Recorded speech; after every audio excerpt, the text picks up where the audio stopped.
નફરતનું વાતાવરણ છે, જે સત્યની લડાઈ છે, એને ઢીલી કરવા માટેના પ્રયત્ન છે, એને સફળ થવા નથી દેવા. ભાગવતજી, તમે ખૂબ હોશિયાર છો. તમારા લેવલે બધું જ પતી ગયા પછી આ ટાઈપના નિવેદન આપવા. નમસ્કાર, તમે જોઈ રહ્યા છો unity live news Narmada. Jain ji મુદ્દે સંઘના વડા મોહન ભાગવતના નિવેદન બાદ રાજકીય પ્રતિક્રિયાઓનો દોર ચાલુ છે. આ દરમિયાન કરશન બાપુ ભાદરકાએ પણ સોશિયલ મીડિયા મારફતે પોતાની પ્રતિક્રિયા વ્યક્ત કરી છે. કરશન બાપુ ભાદરકાએ પોતાના નિવેદનમાં દાવો કર્યો છે કે મોહન ભાગવતનું જૈનજી અંગેનું નિવેદન મોડું આવ્યું છે અને તેમણે સરકાર તથા ભાજપને બચાવવાનો પ્રયાસ ગણાવ્યો છે. તેમણે એવો પણ સવાલ ઉઠાવ્યો છે કે જ્યારે યુવાનો આંદોલન દરમિયાન મુશ્કેલીઓનો સામનો કરી રહ્યા હતા ત્યારે સંઘનું મૌન કેમ હતું. આ નિવેદન સોશિયલ મીડિયા પર ચર્ચાનું કેન્દ્ર બન્યું છે અને લોકો તરફથી વિવિધ પ્રકારની પ્રતિક્રિયાઓ જોવા મળી રહી છે.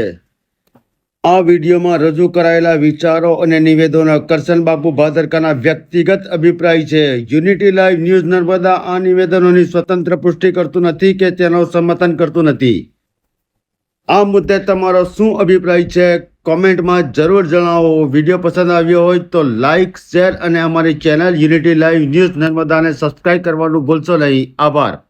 કોંગ્રેસના હકારાત્મક સમાનતાના અભિગમને લીધે જેનું અસ્તિત્વ છે એવા સંઘના વડા મોહન ભાગવત સાહેબે એક નિવેદન આપ્યું. ભાગવતજી, અગ્નિ સંસ્કારમાં રહેલી લાશને બચાવવા માટે દવા લઈને ન અવાય. જૈનજીઓના મૃત્યુ થયા, ગોળીઓ ખાધી, ટીયર ગેસ સહન કર્યા, લાકડીઓ સહન કરી, ભૂખ સહન કરી, એ પણ તમારા મોદી સાહેબ અને ભાજપ સરકારના પ્રતાપે, એની નીટની નીતિ અને કૌભાંડોને કારણે. ત્યારે તમને જૈનજી ભરોસાપાત્ર છે યાદ ન આવ્યું?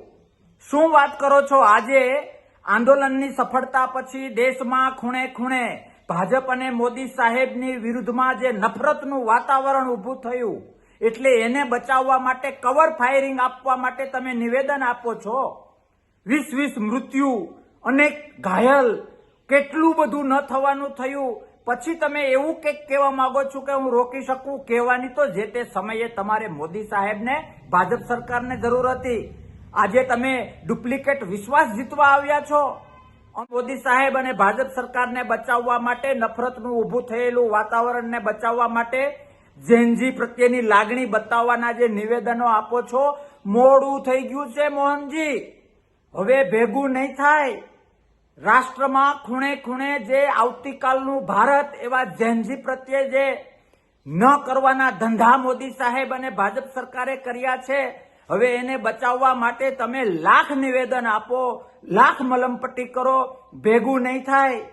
જૈનજીને પણ મારે યાદ અપાવવું છે કે યાદ રાખજો, એ લાકડિયું, એ ટીયર ગેસ, એ ગોળિયું, આપણા મિત્રોના થયેલા મૃત્યુ, ઘરમાં સ્મશાન જેવું થયેલું વાતાવરણ, ભૂખ હડતાલ, અન્યાય, કૌભાંડ, આ બધું યાદ રાખજો. એ બધું ભૂલાડવા માટે રોજ નવા નવા આ ટાઈપના નિવેદનો આપશે.